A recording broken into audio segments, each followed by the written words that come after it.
Hello students, अगर आपने हमारा चैनल अभी तक सब्सक्राइब नहीं किया है तो सब्सक्राइब कीजिए और बेल आइकन पे क्लिक कीजिए लेटेस्ट वीडियो सबसे पहले देखने के लिए।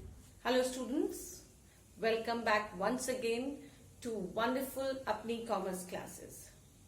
Students, in this video, I'll be teaching you chapter number 2, The Lost Spring of Flamingo book. So let's start. Lost Spring is an extract from Annie's Young book, Lost Spring, Stories of Stolen Childhood. Now, in this extract, the author expresses her concern about the exploitation of children in different jobs like bangle making and rag picking. Students, Annie's Young analyzes the grinding poverty and traditions which condemn these poor children to live a life of exploitation. Now you can see that I have underlined a few lines, right? And I have also circled grinding poverty and traditions. This you can say is the theme of the chapter. Anywhere you can write, because this line can appear as a board important long question also. So you have to remember the theme of the story Lost Spring is that Annie's Young analyzes the grinding poverty and traditions, two things which actually compel the poor children to live a life of exploitation. Right? Now see, the chapter says the name of the chapter is Lost Spring. What do you mean by spring? Spring means joy of life. So it clearly depicts that the poor children have no joy in their life, no happiness in their life. That means the poor children are forced to live a life of exploitation. Now the author has depicted their sadness through two beautiful stories. So let's start. The first story. The first story is about the rag pickers. So let's start reading. Sometimes I find a rupee in the garbage. Now this you can say is the key line of this story. Why do you do this? I asked Sahib, whom I encounter every morning scrounging for gold in the garbage dumps of my neighborhood. Now children, you have to underline these lines, which you can see I have underlined with the red pen. Sahib left his home long ago, set amidst the green fields of Dhaka. His home is not even a distant memory. There were many storms that swept away their fields and homes. Now this is a very important line. There were many storms that swept away their fields and homes. His mother tells him that's why they left looking for gold in the big city where he now lives. Now you can write Q here. This is a question, why they left looking for gold in the big city where he now lives. I have nothing else to do, he mutters, looking away. Go to school, I say glibly, realizing immediately how hollow the advice must sound. There is no school in my neighborhood. When they build one, I will go. Now this story starts with a question. Why do you do this? Now there's a boy named Sahib, right? So the main character of the first story is Sahib. इस पहली story का main character कौन है? Sahib. Annie's Young asks a question. Why do you do this? ये काम तुम क्यों करते हो? She says, I asked Sahib whom I encounter. Meaning of encounter means meet by chance. Sahib से एनीज जंग ने क्वेश्चन पूछा जिससे बाय चांस वो मिली कि why do you do this work, ये काम क्यों करते हो? उस साहिब से जिससे वो डेली क्या करते हुए देखती थी every morning? Scrounging. Scrounging means here searching for something, कि वो कुछ ढूंढ रहा होता था for gold. Now here gold doesn't mean the gold we wear. ये गोल्ड नहीं है, यहाँ gold refers to money. Please children pay attention, here gold refers to money. So the starting of the story says she puts up a question. वो question पूछती है कि तुम ये काम क्यों करते हो? कहती मैंने उस साहिब से पूछा जिससे मैं डेली मिलती थी, जो साहिब कुछ ढूंढ रहा होता था, सर्च कर रहा होता. किसमें? गार्बेज के डम्प्स में. ऑफ माई नेबरहुड मीन्स उसके घर के पास गार्बेज के बहुत डम्प्स लगे हुए थे, डेली वो बच्चा साहिब वहां आके उस गार्बेज में कुछ ढूंढता था। तो एक दिन एनीस जंग ने उससे पूछ लिया कि तुम ये काम क्यों करते हो। Now the author has given the readers the information, जो लाइन अंडरलाइन की है ये हम रीडर्स के लिए। Sahib left his home long ago, means Sahib जो है अपना होमलैंड बहुत पहले छोड़ आया था। कहाँ था? Set amidst the green fields of Dhaka. ना amidst here in the middle of, जो उसका घर था वो कहाँ था? ग्रीन फील्ड्स ऑफ ढाका के बीच में, ब्यूटीफुल प्लेस राइट ढाका, वहां पे उसका घर था। लेकिन वो अपना होमलैंड ढाका बांग्लादेश छोड़ के बहुत पहले ही आ गया था। His home is not even a distant memory, means उसको अपना घर जो है कहीं भी मेमोरी में याद नहीं है। ऐसा उसको किसने बताया था कि वो अपना ढाका अपना होमलैंड छोड़ के आए थे? क्यों किसने बताया था? उसकी मदर ने बताया था। There were many storm that swept away their fields and homes. और क्यों? What was the reason why they left their homeland? Because there were many storms, बहुत से वहां स्टॉर्म्स आए थे। उन स्टॉर्म्स ने उनकी फील्ड्स को, उनके होम्स को क्या किया था?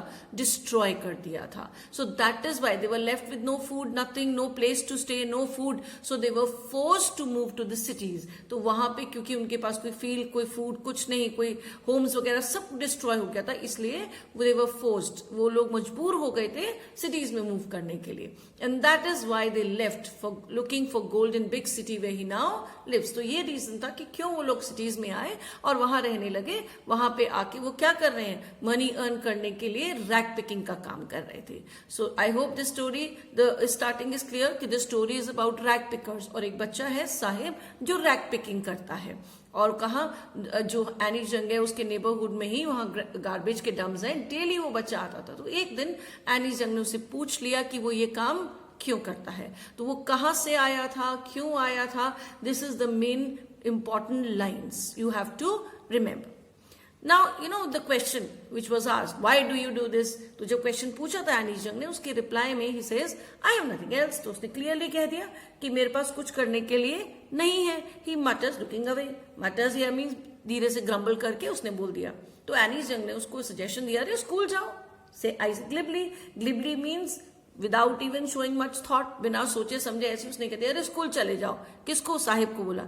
इमीडिएटली वो रियलाइज करती है कि उसकी जो एडवाइस है वो कितनी हॉलो है, राइट? इसका कोई मीनिंग नहीं, बिकॉज अगर वो स्कूल ही जा पाता तो why he would have been doing this rag picking. So finally she realise that the advice was quite hollow.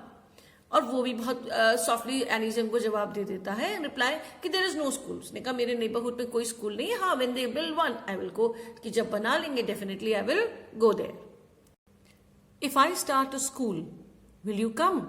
I ask half joking. Yes he says smiling broadly. Anees Jung ने कहा okay, अगर मैं school start करूं तुम आओगे? तो उसने बहुत स्माइल करते हुए कहा yes definitely. A few days later I see him running up to me, is your school ready?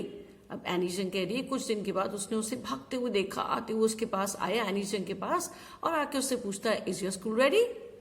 It takes longer to build a school, I say, embarrassed at having made a promise that was not meant. Please underline this line.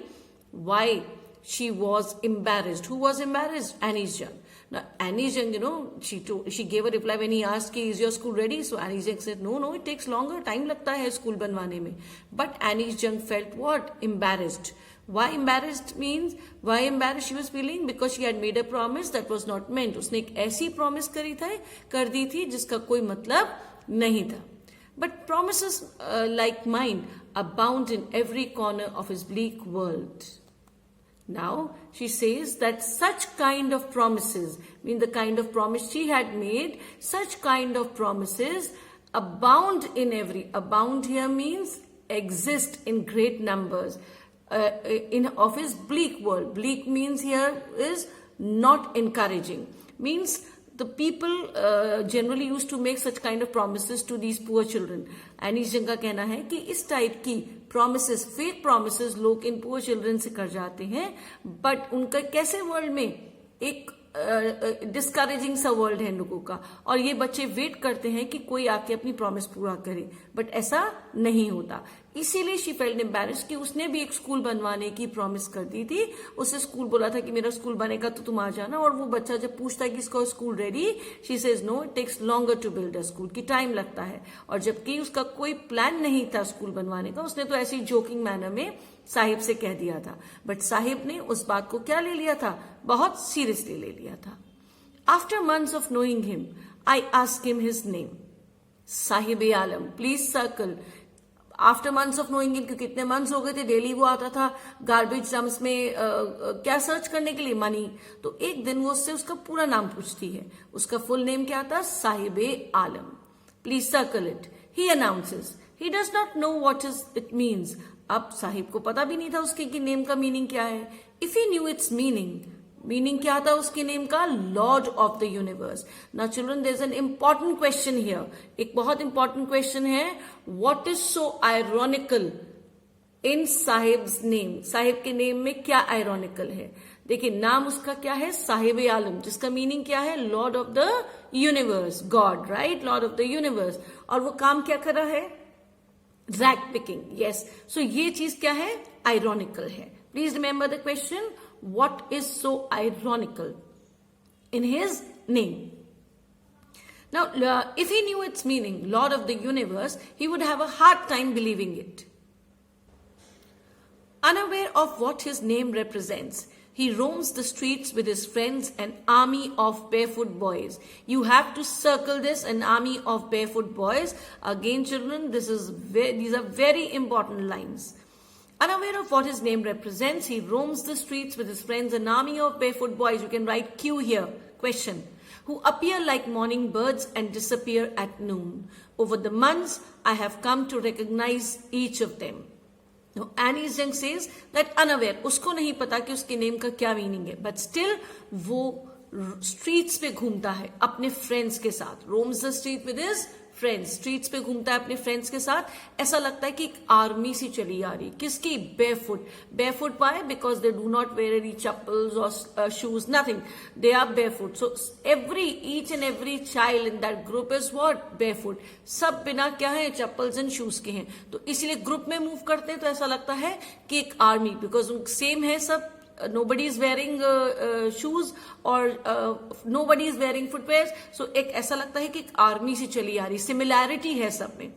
जो morning birds की तरह group में appear होते हैं and rag picking करके नून time तक क्या करते हैं, डिसअपियर हो जाते हैं, अपने अपने होम्स में चले जाते हैं। अब इतने मंथ्स हो गए थे, डेली वो आते थे, तो एनी जंग का कहना था कि वो अब एक एक बच्चे को उस ग्रुप के रिकॉग्नाइज इजिली कर लेती थी। As Annie's Young started recognizing each of them, so one day she asked one of the boy of that group, "Why aren't you wearing chappals?" I asked one. "My mother did not bring them down from the shelf," he answered simply.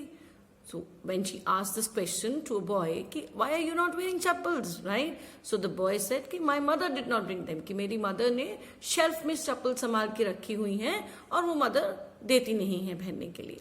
Simply answer करता है। Even if she did, he will throw them off. Adds another. इतने में दूसरा boy बोलता है कि अगर उसकी मदर उसको चप्पल्स दे भी देंगी तो भी ये नहीं पहनेगा, ये क्या करेगा, थ्रो कर देगा उसको। हु इज, ये कौन बोलता है, वो बॉय बोलता है who is wearing shoes that do not match, right. When I comment on it he shuffles his feet and says nothing. तो ये बात कौन बोलता है, उस बॉय ने बोले जिसने शूज पहने हैं, ऐसे शूज पहने हैं दोनों जो मैच ही नहीं कर रहे हैं। और जैसे ही एनीज जंग कमेंट करती है, वो क्या करता है, अपनी फीट को शफल करता है। Shuffle means moves his feet in an embarrassed manner here, right, but says nothing. Third boy जो था उस ग्रुप का, वो ये क्या कहता है, I want shoes, says a third boy who has never owned a pair all his life. अब जो एक और बॉय था, थर्ड बॉय था, वो क्या कहता है एनीशन को कि मुझे क्या चाहिए, उसे क्या चाहिए, he wanted a pair of shoes but he was not able to arrange, right, a pair of shoes for himself. Traveling across the country, I have seen children walking barefoot in cities, on village roads. Now, Annie's Young is telling the readers that she has traveled across the country. उसने पूरी country travel किया हुआ है। उसने बच्चों को, children को barefoot walk करते हुए देखा है। कहाँ पे? सिटीज में भी, विलेज के रोड्स में भी, because she is a writer, she is a story writer, वो स्टोरी राइटर है. She keeps on she keeps on taking interviews, बच्चों के ऊपर स्टोरीज हैं, उनकी लाइफ को स्टडी करती हैं. तो now she is telling the readers that जो इन बच्चों का जो कहना है, व्हेन शी आस्क्ड कि वो क्यों नहीं शूज पहनते हैं या चप्पल्स या फुटवेयर्स क्यों नहीं पहनते हैं, तो उनका क्या जवाब होता है? उनका रिप्लाई ये होता है कि it is not lack of money. Please underline these lines. It is not lack of money but a tradition to stay foot is one explanation. Please circle this explanation word also. उनका Anees Jung is telling the readers कि उनका जो कहना है कि lack of money नहीं है, कि हम इसलिए शूज नहीं पहन रहे कि lack of money. No, but उनका क्या लैक ऑफ मनी नहीं है, बट क्या है? एक ट्रेडिशन है उनके यहाँ क्या रहना, बेयरफुट रहना, इज वन एक्सप्लेनेशन. वो ये एक एक्सप्लेनेशन देते हैं किसको? एनीस जंग को. Now she says I wonder if this is only an excuse to explain away a perpetual state of poverty. Perpetual meaning children continuous. Please write down. So she says कि I wonder, वो ये सोचती है कि ये जो excuse है, एक बहाना है, किसको छुपाने के लिए? जो एक कंटिन्यूअस स्टेट पॉवर्टी की चली आ रही है, उसको छुपाने के लिए ये बच्चे एक एक्सक्यूज देते हैं कि लैक ऑफ मनी नहीं है, बट ट्रेडिशन है हमारे यहाँ क्या रहना, बेयरफुट. बट एनीस जंग जो है इसको उनके रीजन को एक एक्सक्यूज की तरह ले रही है, बहाना. She is not ready to accept, वो मानने को रेडी नहीं है कि इनके पास मनी, लैक ऑफ मनी है. बट येस शी नोज कि ये अपनी पॉवर्टी को क्या कर रहे हैं, हाइड कर रहे हैं. Now she's telling the readers regarding this what tradition. There's a beautiful example regarding this traditions कि जो वो कह रहे हैं कि हमारे यहाँ tradition है क्या रहना, barefoot रहना. I remember a story a man from Udupi. Please underline this story. A man from Udupi once told me. As a young boy, he would go to school past an old temple where his father was a priest. Naji Jung says he remembers a story. एक story उसको याद है, जो एक man था, उसने उडीपी से उसने अपनी स्टोरी सुनाई थी किसको, एनीस जंग को, कि जब वो यंग बॉय था तो वो क्या करता था, एक कहाँ जाता था, स्कूल, जो कि किसके बाद था, टेम्पल के बाद था. और उस टेम्पल का जो प्रीस्ट था वो कौन था, उसी मैन का फादर था. He would stop briefly at the temple and pray for a pair of shoes. तो डेली वो बच्चा क्या करता था, स्कूल जाने से पहले वो टेम्पल में जाता था, वहां जाके गॉडेस से प्रे करता था कि उनकी कास्ट को भी क्या पहनने को मिल जाए, shoes. Because earlier 15-20 years back जो ब्राह्मण्स होते थे या जो प्रीस्ट होते थे जो मंदिर में रहते थे, they were not suppose to wear shoes, footwear, shoes वगैरह, स्लीपर्स पहनना ये अलाउड नहीं था. वो वुडन के स्लीपर्स पहनते थे. इफ यू रिमेम्बर, पक्के जो ब्राह्मण्स होते थे वो क्या करते थे, ये फॉरेन बेड्स पे, ये चेयर्स पे भी नहीं, वो लोग बेड पे भी नहीं सोते थे, इन चेयर्स पे नहीं बैठते थे, फ्लोर पे सोना, फ्लोर पे बैठना. तो वो लोग उसके फादर फॉलो करते थे, वही कस्टम्स जो हैं. तो उसको भी अलाउड नहीं था, बिकॉज वो एक पुजारी का बेटा था मैन, तो उसको भी अलाउड नहीं था शूज पहनना. तो वो क्या करता था, डेली जब और बच्चों को देखता था तो वो क्या करता था, स्कूल जाने से पहले टेम्पल में जाता था, गॉडेस से प्रे करता था कि हम उनके भी कास्ट को क्या मिल जाए, pair of. 30 years later I visited his town and the temple, which was now drowned in an air of desolation. In the backyard where lived the new priest, there were red and white plastic chairs. A young boy dressed in a grey uniform, wearing socks and shoes, arrived panting and threw his school bag on a folding bed. Looking at the boy, I remembered the prayer another boy had made to the goddess when he had finally got a pair of shoes. Let me never lose them. The goddess had granted his prayer. Young boys, like the son of the priest, now wore shoes, but many others, like the rag pickers in my neighborhood, remained shoeless. Now children, you have to underline these lines again. These are very important lines. Why she has taken an example related to the tradition. She is trying to explain us that the traditions are important for whom. 30 years later के बाद जब Annie's जंग उसी वाले उडुपी वाले town में जाती है तो देखती है कि वो जो टेम्पल था वो actually was in a state of desolation. Desolation here means children it was in a state of a place that was completely what? Destroyed. एक ऐसा पुराना सा टेम्पल हो गया था जो completely क्या हुआ था? Destroy हो गया था. In the backyard where lived the new priest. अब उसी टेम्पल के बैकयार्ड में एक नया priest आ गया था और वहां पे क्या रखी हुई थी? Red and white plastic chairs. A young boy dressed in a grey uniform. Any जंग ने तभी नोटिस किया कि एक यंग बॉय आया जो कि उसने ग्रे कलर की यूनिफॉर्म पहनी हुई थी, सॉक्स एंड शूज पहने हुए थे. Arrived panting. Panting means out of breath. हाफते हुए आया and threw his school bag on a folding bed. और वहीं पे बैकयार्ड में जो फोल्डिंग बेड रखा था उसने जोर से स्कूल बैग फेंका. Remember I told you earlier 15-20 years पहले जो ब्राह्मण्स होते थे, जो पुजारी होते थे, जो मंदिर में रहते थे, उनके सॉक्स एंड शूज पहनना अलाउड नहीं था. वो लोग फोल्डिंग बेड्स पे बेड्स यूज नहीं करते थे, चेयर्स नहीं करते थे यूज. वो लोग नीचे बैठ के से आदमी ब्राह्मण्स को हम नीचे बैठा के खाना खिलाते. तो टोटल वही सब कुछ उसी तरह के कस्टम एंड ट्रेडिशंस वो फॉलो कर रहे थे. बट अब 30 इयर्स के बाद जब एनी जंग गई तो उसने क्या देखा कि उसी टेम्पल में एक नया पुजारी आ गया, प्रीस्ट है, but things have changed, lot of things have changed. चीजें बदल गई हैं. जो वहां रहने वाला पुजारी था उसी का बेटा यूनिफॉर्म पहना हुआ है, सॉक्स एंड शूज पहने हुए हैं और फोल्डिंग बेड भी है वहां पे, red and white plastic chairs भी हैं वहां पे टेम्पल के अंदर ही बैकयार्ड में पीछे. Looking at the boy, I remembered the prayer another boy had made to the goddess when he had finally got a pair of shoes. अब उस बॉय को देख के एनी जंग को वही उदीपी वाले मैन की स्टोरी याद आ गई, वो प्रेयर याद आ गई डेली जो वो बॉय जाके टेम्पल में स्कूल जाने से पहले गॉडेस से करता था कि भाई उनकी कास्ट को भी पहनने को मिल जाए क्या शूज है और let me never lose them. और जब गॉडेस ने उसकी प्रेयर को ग्रांट कर दिया तो उसने क्या बोला? Let me never lose them. The goddess had granted his prayer. That means these priest were also allowed to wear what? Shoes. Let me never. So finally ये एग्जाम्पल देने के पीछे एनीस जंग का रीडर्स को क्या है मोटिव? ये बताने के लिए कि young boys like the son of the priest now वो शूज, कि जो आज के टाइम में, प्रेजेंट टाइम में जो यंग बॉयज हैं, जो पुजारी के बेटे हैं, जो प्रीस्ट जो टेम्पल में रहते हैं, उनके बच्चे क्या पहन रहे हैं? शूज पहन रहे हैं. But many others like the rag pickers in my neighborhood remain shoeless. लेकिन आज भी बहुत से ऐसे रैग पिकर्स हैं कहाँ पे? सिटीज में, जो शूलेस हैं. और एग्जाम वो क्या एक्सक्यूज देते हैं, एक्सप्लेनेशन क्या दे रहे हैं एनी जंग को? कि लैक ऑफ मनी नहीं है बट ट्रेडिशन है. तो that is why Anees Jung wanted to tell the readers कि जहां ट्रेडिशन फॉलो होना चाहिए, जिन प्रीस्ट को ट्रेडिशन फॉलो करना चाहिए वो तो ट्रेडिशन फॉलो नहीं कर रहे हैं. और ये जो गरीब बच्चे हैं, ये पुअर चिल्ड्रन हैं, ये बेफुट रहते हैं. तो अपनी पॉवर्टी को छुपाने के लिए हमें क्या देते हैं एक्सक्यूज कि वो क्या है? ट्रेडिशन है उनके यहाँ बेफुट रहना. So I hope this example is clear to all. Children, these are some important questions based on the paragraphs taught in this video. Students, for more videos, kindly subscribe and press the bell icon. Thank you.